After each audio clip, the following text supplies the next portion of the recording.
Boldwood presents Filthy Rich Temptation, written by Rachael Stewart and read by Clem Langstrom and Lucy Lovering. Chapter 1. Theo. Something wakes me. I'm not sure what. I'm not sure I want to know. It's early.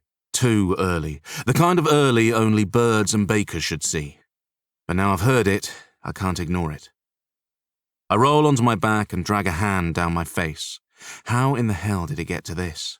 My life slowly being taken over by my best friend's little sister Sadie and her hurricane of a 3-year-old, Lottie. 1 week.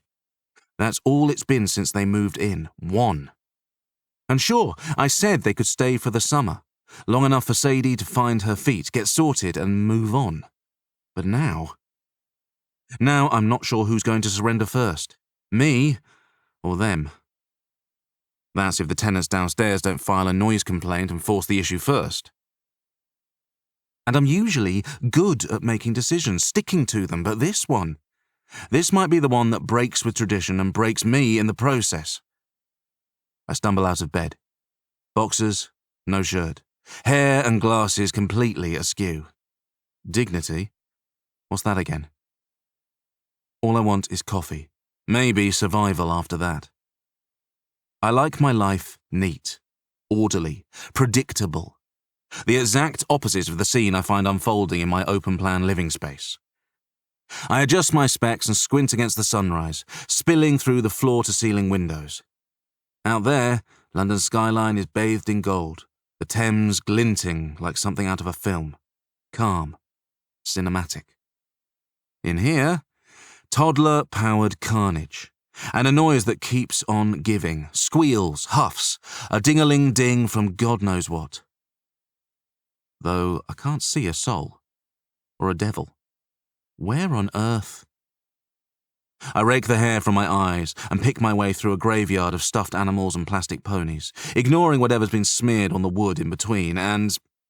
Shit! A plastic truck spears my foot. Oh my God!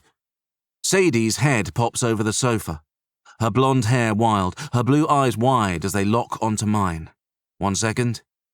2. Then they shift south. Naked chest. Boxers. Legs. Boxers. Boxers. Boxers. Her mouth parts in a soft, stunned O, and every exalted cell in my body sits up and pays attention. A memory from 7 years ago launches into the present. Those lips, my mouth, her tongue, my... double shit. Clothes. Next time, clothes. I make a break for the kitchen, needing to put a counter between her and my misbehaving body stat, when a tiny, pink trainer sails past my face. It smacks the wall with a soft thud and lands in my untouched fern like a sad little flag of surrender. My youngest new roomie appears alongside her mother in a riot of blonde curls, her suspiciously sticky hands shooting into the air as she lets out a victorious squeal. "I'm so sorry," Sadie says, clambering to her feet and hefting a nappy sack the size of an unexploded bomb into view. "She's still adjusting." Adjusting? I scan the mountain of chaos that's been building over the last week and shake my head. Penthouse daycare, anyone? And I thought living with my ex Katie was bad. She had more serums than a pharmacy, took over my closet 1 hanger at a time, and turned every room into a freaking candle orgy. But I'd take her measured madness over this trainer-flinging, couch-jumping dictator any day of the week. Probably. Maybe. "I thought you said a few things," I croak, stepping over a rogue juice carton as I make it to the kitchen unscathed-ish. "This is a full-scale invasion." She blows her hair off her flushed face. I pretend not to notice the way her bottom lip juts out. Full, thoughtless, stupidly inviting. Or how her oversized sweatshirt slips off one creamy white shoulder. "You said we could stay for the summer," she blurts, yanking my eyes back to hers. "You didn't say anything about a baggage limit." I open my mouth, then close it again as Lottie clambers over my nubuck leather sofa with a delighted shriek. Those suspiciously sticky hands everywhere all at once. But if it's a problem, we can find somewhere else, she says, tossing the bomb aside so she can snatch a psychedelic backpack from Lottie's fresh grasp just before the kid can hurl it at the wall-mounted TV. I told Taylor this was too much. Taylor's her big sister. Well, half-sister. Same shit dad, different mum. Taylor's also my best friend, though the best friend status might be coming under question. I'm not sure what's worse, the whirling dervish of a child or the very unwelcome and entirely prohibited desire I have for her mother. Too much, I repeat, trying to focus while, in the background, Lottie giggles and bounces on my furniture like she's auditioning for the Toddler Olympics. Not at all. I didn't think having them move in would turn me into a liar too. Look, I know it's not easy having us around, she says, lifting Lottie into her arms and coming closer, especially when you're used to... She waves a weak hand around. Peace, tranquility, bachelorhood, all of the above. It's fine. She stares at me like she doesn't believe me. Hell, I don't believe me. But I've made my peace with the temporary situation. It's bachelorhood out, toddlergeddon in, and I'm here for it. Honest. It's the least I can do for Taylor. The least I can do for Sadie, too. After all the girl has endured at the hands of her no-good ex, she deserves a place to lie low and keep out of trouble. But who's going to keep me out of trouble in return? Is it safe to get coffee? Or is today's plan death by flying rucksack? I grin, making sure she knows I'm teasing. She blinks, cheeks flaming, making the strip of freckles along the bridge of her nose stand out. Cute, and so not my thing. Meanwhile, my nose grows another inch, bloody Pinocchio. Coffee, yes, absolutely. Suddenly, she's far more focused on adjusting the toddler trying to climb her like a deranged koala than on looking at me. Very safe. No more projectiles, I don't think. Great. She passes me a mug from an overhead cupboard, the glossy black door now sporting more fingerprints than a crime scene, and nods towards the pot. There's some ready for you. Extra strong, just how you like it. She sets Lottie down on a stool and moves to get the cereal next, rolling onto her toes to reach the top shelf, that damn sweatshirt lifting with her. The tiniest pair of shorts come into view, hugging the globes of her arse like a second skin, and my palms burn. Fuck. Then I feel a very different kind of burn. The kind that comes from a pair of big blue eyes at waist height judging me. My eyes flit to Lottie. Yeah, I know. Coffee, I mutter, hurling myself at the machine and pouring a mugful. You want to top up? No, I'm good, Tar. I turn and lean back against the counter. Take a grateful sip. Focus on the rich aroma, the satisfying taste, and not the way Sadie's lips press together as her eyes linger on my chest instead of the cereal she's supposed to be pouring. Tiny wheat hoops make a break for it, scattering across the marble countertop, much to Lottie's high-pitched delight. Messy mummy, she giggles, scoffing up the strays within reach. And I give a soft laugh with her, because truth is, I'm getting a kick out of this mess too, until I remember all the reasons why I shouldn't. She's Taylor's little sister, a woman who's been through hell and back courtesy of a man, a woman who's still going through hell because of him. She needs stability and security, not me bloody well objectifying her. 1 week. Has it really only been a week? Because if the chaos doesn't kill me, the temptation sure as hell might. Sadie. I need to get a grip. Like, immediately. Because one more look at Theo Tanner, dark blonde hair a mess, semi-naked body a full-on study in temptation, coffee mug dwarfed by one big hand, and those specs giving him a serious and oh-so-sexy edge. And I'm going to do something monumentally stupid. Something I swore I would never ever do again. Something that breaks the ultimate house guest rule and sets the worst possible example for Lottie. But then, I've been setting bad examples since the day she was born. Making bad decisions long before then, too. It's my forte. Why change now? I shove some bread in the toaster, anything to keep my eyes off him, and take a breath.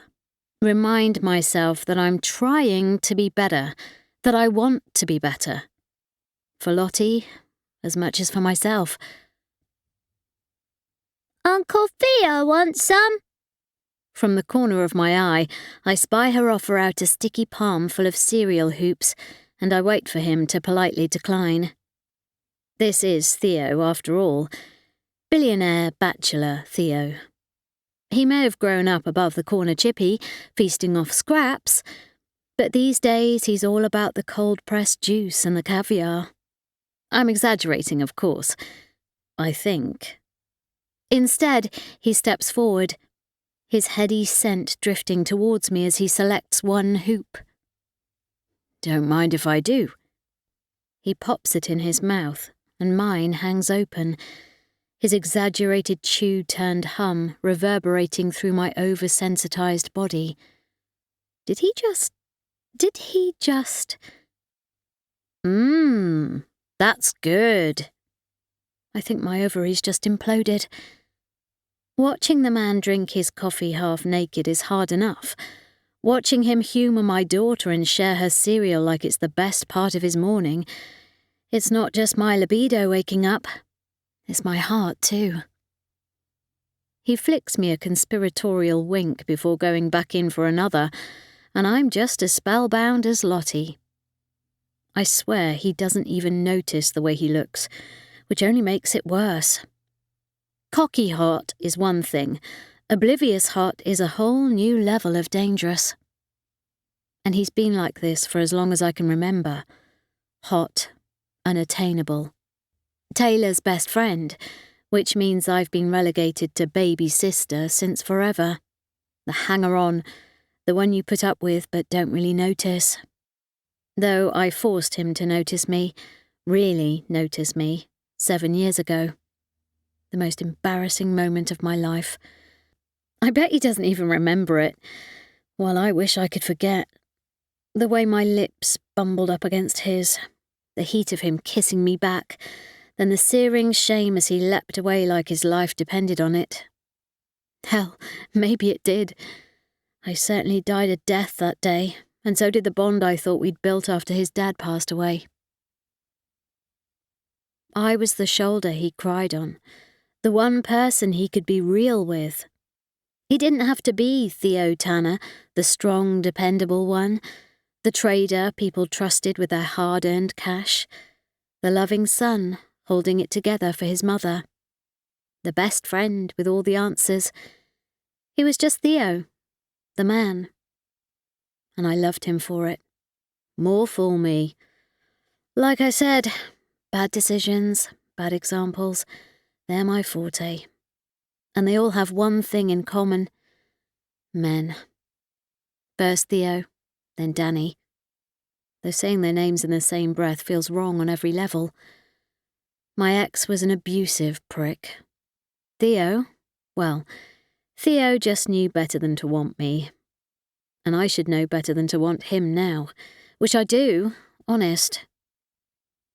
He takes another hoop from Lottie, who's now doing her favourite one for you, one for me, and I give a flustered laugh. You want some milk with those? Nah, he grins. Coffee is perfect. I want coffee, Lottie declares, and Theo chuckles, the sound as invigorating as his hum. More so, as his eyes light on mine in question. Does he seriously think I'm about to feed my toddler coffee? Better than him thinking you're ogling the boxers off him.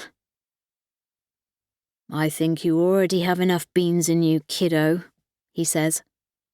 Lottie wrinkles her nose. I don't have beans. You do have juice, though, I say, hunting out the carton I gave her earlier and finding it, complete with juicy puddle, on his fancy kitchen floor. Balls. I swear this place was spotless not 10 minutes ago. I made it so. Every surface wiped back to glossy perfection, every stretch of varnished floor gleaming. Sofa cushions plumped. Filter coffee set to go. Then I suggested a nappy change and all hell broke loose. Or rather, Lottie did. We started potty training back in Ireland, but with the chaos of the past few weeks, it's fallen by the wayside. Now she's out of routine and proudly refusing to wear pull-ups, like she's outgrown them entirely. Which would be great if I wasn't watching her climb all over his terrifyingly expensive designer sofa with the bladder control of a fruit fly and a glint of rebellion in her eye. I thrust the carton at her and reach for the cloth at the sink just as Theo moves to refill his coffee and bam! We collide, chest to chest, or more accurately, my forehead to his bare chest. Holy smokin'. Lottie gives a timely, Uh-oh. "I'm so sorry," I blurt, jolting back so fast I slide on the spilled juice and would have perfected the splits if not for Theo's arms shooting around me. He pulls me up against him, saving both me and his coffee that I almost upend in the process. "You good?" he growls out, his green eyes as hot as his body pressing into mine. Yep. It's virtually a squeak, because I'm not even a little. Not even when every bit of me is on high alert, humming like I've licked a battery, and his mouth is so close, all I can think about is licking it. Which would make my 7-year-old mistake look like a PG blunder. "Great," he drops me like a hot potato, which is pretty much how I feel, and goes back to pouring his coffee. Staring at the rich, dark liquid like it holds the answer to his biggest problem, which, let's be honest, is us. Meanwhile, Lottie's busy making her juice carton burp. Thank God someone's keeping it classy around here. I try to act normal, wipe up the spill and pour milk on Lottie's cereal, but nothing about me is normal. Nothing about the situation is normal. Nothing about my life is normal. 6 years ago, I had it sussed. I met Danny, a guy who made me stop fantasizing about the impossible with the man behind me, a guy who loved me and wanted me and whisked me right off my young and naive feet. Fast forward to now, I'm bruised and battered, inside and out, running from one toxic relationship into the home of the man I'd run from in the first place. How's that for a twisted life story? Taylor would never have suggested I come here if she knew, of course. My big sis is blissfully unaware of my feelings for Theo. Hell, I wish I was blissfully unaware. "Are you trying to wear a hole in my floor?" The bemused murmur comes from just over my shoulder, and I die 1,000 deaths. Get a grip, Mercedes. I force an easy smile and stand. Don't want to leave a sticky residue behind. Tell that to my hallway. "Oh, God!" I groan. "Did she get there too?" It's no bother. Maggie will see it gone today. I frown, swiping a hand through my wild blonde mop. "Maggie?" "My cleaner. She comes every Saturday morning. She's going to love Lottie." I puff. "You're being sarcastic." "I'm not. She'll be torn between work and play. Maggie, that is, not Lottie. She shouldn't have to clean up after us. I'll take care of it." "You'll do no such thing." He glances at the view beyond the glass. "Looks like it's going to be a great day. Why don't you get out? Take Lottie to the park." I chew on my lip, my eyes drifting to the glorious blue sky stretching over London, and my tummy twists.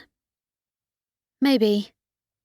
I won't, but he doesn't need to know that. The toast pops, and I jump in sync, dashing for it while my nerves stay strung up to the ceiling.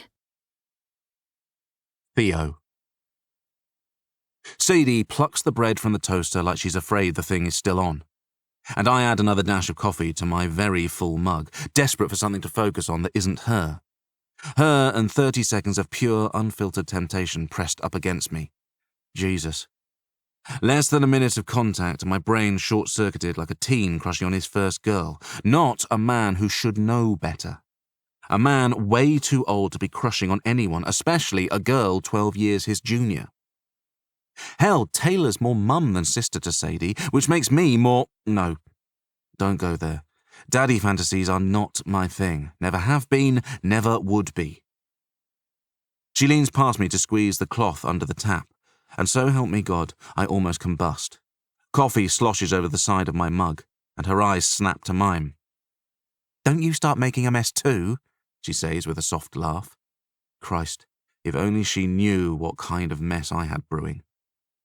I grab the cloth from her hand, careful to minimize any more contact. I've got this. Only I don't. And like I said, Maggie will deal with the cleaning, Sadie. I finish rinsing the cloth and toss it in the sink. Not you. And what the hell was with all the E's in this house now? Sadie, Lottie, Maggie, Daddy. I choke on my coffee, and she sends me an arched eyebrow. Did I make it too strong? Nope.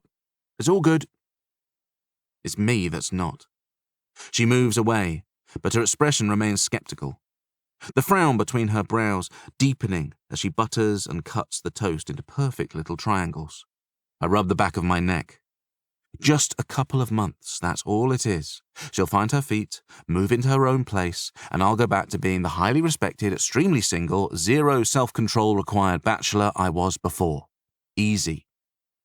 I take another giant sip and stare stoically at the floor and not the bare shoulder that's making my mouth wetter than the coffee. Easy my arse. I'll best get to work. Stunning blue eyes hit mine. But it's a Saturday? I'm already halfway across the kitchen. No rest for the wicked. And I'm definitely that. Wicked and perverted and in need of the coldest shower known to man.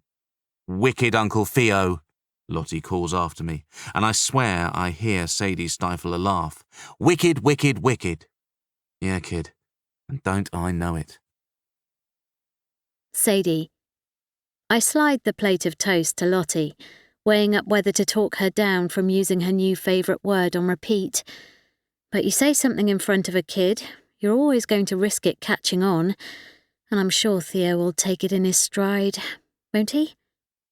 I watch him leave, sloping off like some shirtless Greek tragedy in nothing more than those black boxer briefs.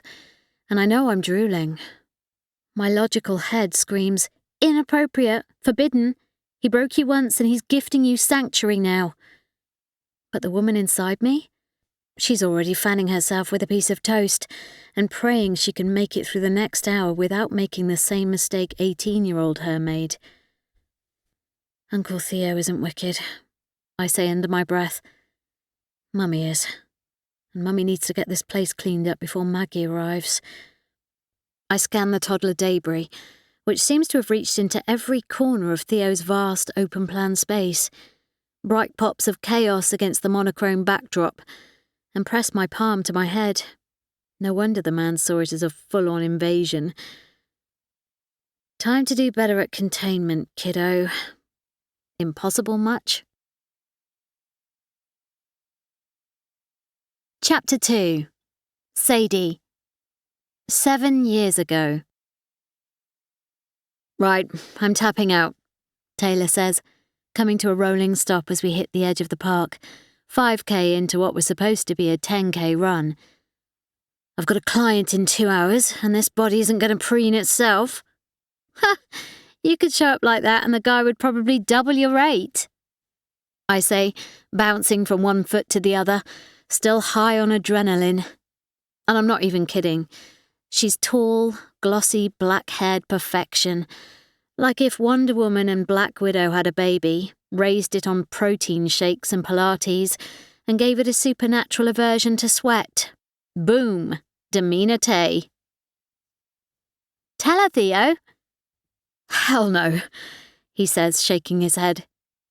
Too weird. Weird, huh? Taylor cocks a perfectly manicured brow. Thanks. You know what I mean, he says, hands gripping his hips as he pants for air, his ripped physique in a compression tee making my heart dance harder than the run ever could. It'd be like telling my sister I think she's hot. You know we're not blood, right? I cut in before I can stop myself, aiming for playful but hearing the edge in my own voice. Because the truth is, I'm crushing on him. Hard. Have been for as long as I can remember. And this past year has only gotten worse. Watching him unravel after his dad died, seeing the softer, broken parts he let no one else near, it's wrecked me in the best, most irreversible way. I'm hooked. Head over heels. 12-year age gap. Phew. He glances at me, his expression unreadable. Doesn't make it okay. Then he looks to my sis. Sorry, Tay. Never gonna fancy you. And on that amazing note, she says, hazel eyes sparkling with laughter. I'll see you both later. Try not to kill him, sis. We're not as young as you, remember? No matter how much we'd kill to be 18 again. Jeez, Tay, you make yourself sound ancient. After that run, I feel ancient, and I need these legs in prime condition for tonight's black tie gig. Ciao, ciao. She jogs off, ponytail swinging, fingers fluttering high in farewell, and somehow looking more energised than she did 10 minutes ago. You think she's going off to finish the other 5K alone? I say. If you're asking whether she wanted to escape your pacing, then yes, completely possible. So why aren't you following her? He shrugs, and that grin I know too well tugs at his lips. What can I say?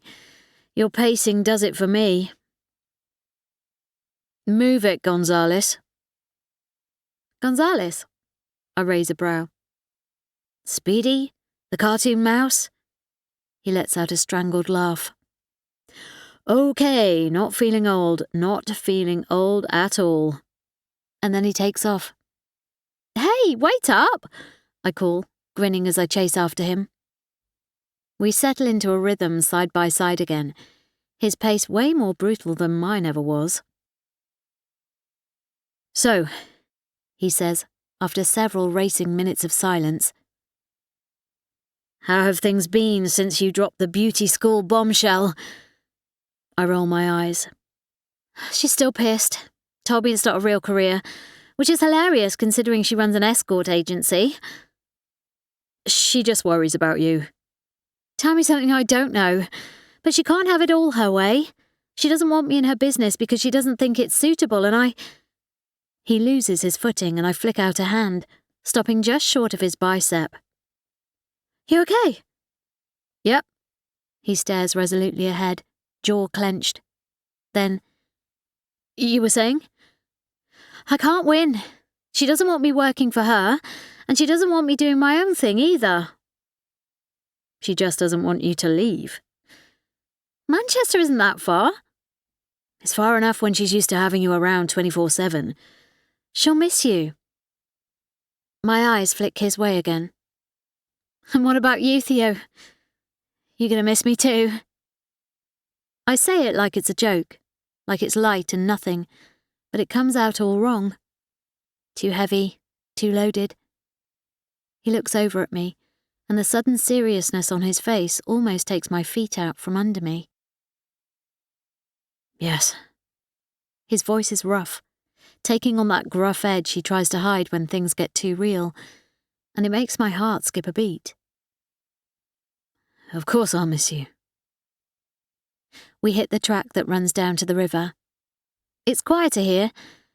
Our shortened breaths overlay the kick of gravel beneath our feet, the rush of water, and the wildlife tweeting in the trees.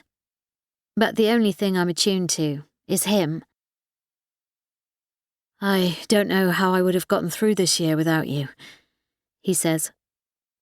After Dad, everyone needed me to hold it together. Mum was a mess. She's still a mess. She'll get there, I say, hoping I'm right. I love his mum. Everyone does.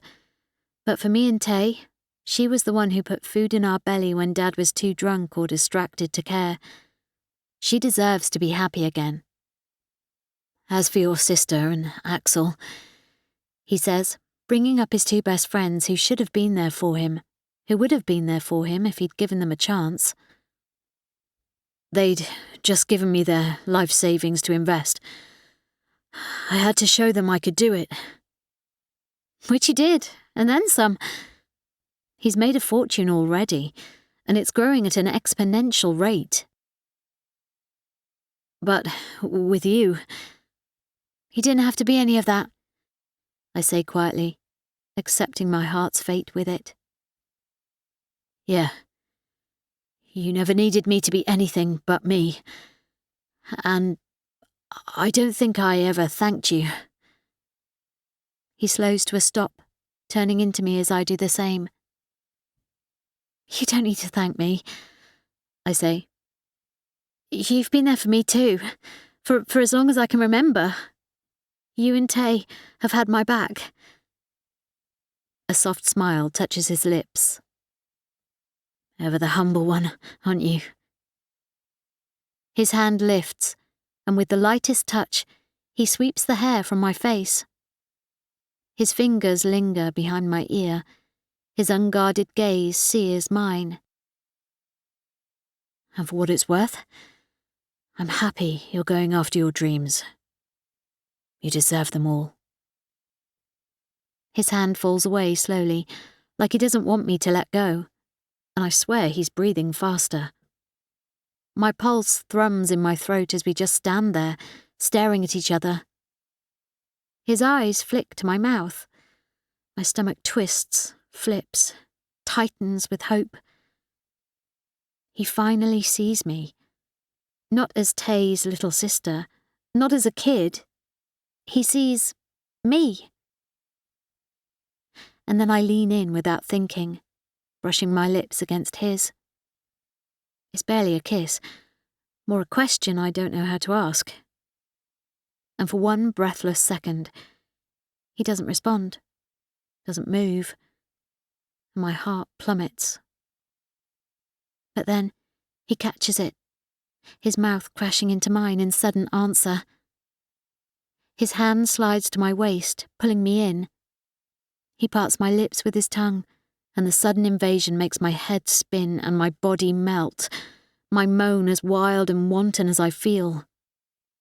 And then, just like that, he jerks back. Breath ragged, eyes wild. Shit. The curse cuts like a blade as his hands plunder his hair. Forgive me, I shouldn't have. What the fuck was I thinking? Forgive you. My voice shakes. I kissed you. I kissed you back. So? I love you, Theo. His eyes flare. No, you don't. I do. I have loved you for... You don't love me, he snaps back. You can't. But I do. You only think you do. You're too young, you're... A laugh tears through my throat. I'm old enough to know my own heart. Not when you think you're in love with me. Why is it so hard to believe? Because I'm the one guy you've had in your life since you were 5. I was the one you came to when you scraped your knee in the park, or fell out with your friends at school. I was the one you came to when you needed a man to make it all better. Jesus. I stumble back a step, the meaning of his words landing with a sickening thud. You think I have daddy issues? No, Jesus, fuck, no. He slams another hand through his hair, face pinched and pale. Hell, maybe, I don't know. Even before he died, your father was never... What the fuck, Theo? I'm not trying to be a dick, Sadie, but you're 18, you're... Stop! I cut him off, my voice trembling, my eyes burning. It's bad enough that Taylor still talks to me like I'm some helpless kid. But you? My voice cracks. I thought you saw me. I do, he says softly. I do see you. No! I shake my head, tears stinging at my eyes. You don't! He opens his mouth to say something, but I don't want to hear it, and so I run as fast as my heart is breaking. He doesn't come after me. Not then. Not in all the years since. And I don't look back. Or at least, I try not to. Chapter 3. Theo. How are things? I can sense the frown in Taylor's voice all the way down the phone. Things are fine, I lie, plucking a stuffed narwhal off my desk and studying its fluffy pink tusk with a bemused smile. Then why isn't she answering her phone? You're asking the wrong person. Theo, I'm serious. I think she's avoiding my calls. Why would she do that? Because she thinks I'm fussing. And are you? She's my baby sister. She's been my responsibility since I was 15 years old, and I gave her space once. Look how that ended. I'm not about to make the same mistake again. She's still a grown woman, Tay. Not the thing I should be saying, not to Taylor and not to myself. I'm all too aware of Sadie's womanly status and willing myself to become unaware ASAP. It's why I've been locked in my study for the best part of the weekend. Anything to avoid a repeat of the kitchen collision yesterday morning. It's not right, I'm telling you. I tune back into what Taylor's saying and wholeheartedly agree, even though I know we're referring to two very different things. At least I hope we are. I wasn't exactly listening to whatever she'd been saying after I went down the grown woman tangent, but I'm pretty sure it had nothing to do with my disobedient cock that keeps springing up like some malfunctioning jack-in-the-box. What isn't? Theo, can you get your head out of your work for 1 minute and concentrate? She says work. I hear pants, and it's enough to have me sitting straighter. Sorry. I spin away from the screens churning out numbers and pull my head from the gutter. You were saying? It's wrong that she didn't feel she could come to me when she needed me the most. She came to you, Tay. I get to my feet, taking the little narwhal with me. I've no idea how the stuffed animal got in my study. But as with anything of Lottie's, things just migrate. She wouldn't be in my home now if she hadn't. Not when it all started, when I could have done something to get her out of there, before he got his claws into her and messed with her head. She isn't the same girl anymore. She won't tell me what happened, not in detail, but, hey, will you quit berating yourself for this? I walk up to the glass and take in the snaking Thames below, focused on the familiar sight rather than the unknown. Because the unknown will only send my head down the same road as Taylor, imagining the worst and wondering if I could have saved her from it. You did what you could, when you could. It wasn't your fault she fell in love with that piece of shit. Yeah, well, until that piece of shit is behind bars, I won't rest. And the cops are on the case. So is Axel. Axel's our business partner, our best friend since he stepped between us and the neighbourhood gang when we were 13. From postcode wars to boardroom floors, council estates to the Sunday Times rich list, we've made it. Ask anyone and they'll tell you. I'm the brains, Taylor's the beauty, and Axel's the brawn. But the truth's far more nuanced than that. These days, I head up investments, Taylor runs the clubs, Axel handles security. It's a mix that works. Billionaires before 40, winning at life. Though I know that only adds to Taylor's guilt now, to have all that money, all that power, and still not have saved Sadie from the hell that was her ex. I glance down, suddenly aware of the bobbing narwhal in my hand. I'm using a stuffed mammal as a stress ball. Go figure. But Sadie's ex has me damn near ready to punch something, preferably him. How is she? Taylor asks, truthfully. How do you think? I deflect, because what the hell do I know? I can't spend more than a few minutes around her without bolting. Chaos or temptation, both are killing off my sanity. Why don't you ask her? I would if she'd pick up the phone. I'm sure she's just busy. Doing what? Chasing down a kid for a start. Those things run on never-ending batteries. Energizer should have trademarked toddlers, not bunnies. That's my niece you're talking about, and I'm simply stating a fact. So, she's okay. She's getting out with Lottie, doing stuff. Like? I don't know. Normal stuff. The kind of stuff you do with a kid. I think back over the week. And it's always me saying goodbye, leaving on business, going for a run, meeting up with Axel. Guilt starts to worm its way in. She could have gone out while I was out, though, but somehow I suspect she hasn't. She's always around, either grappling with Lottie or tapping away on her phone or her laptop. I guess I could have asked her, shown an interest. Hell, I could have taken them out, done something with them, made them feel more welcome. Instead, I've been too focused on running the other way, running from my guilt, the attraction, and a 7-year-old memory I can't seem to bury. A kiss that was as wrong back then as it would be now. But every replay of those innocent lips moving over mine, and it's "Hello, Jack." Theo? I don't know, I admit, staring up at the clear blue sky outside and recalling how yesterday had been just as nice. The perfect day to get out. And I told her just the same, to forget the cleaning and go. But had she? No.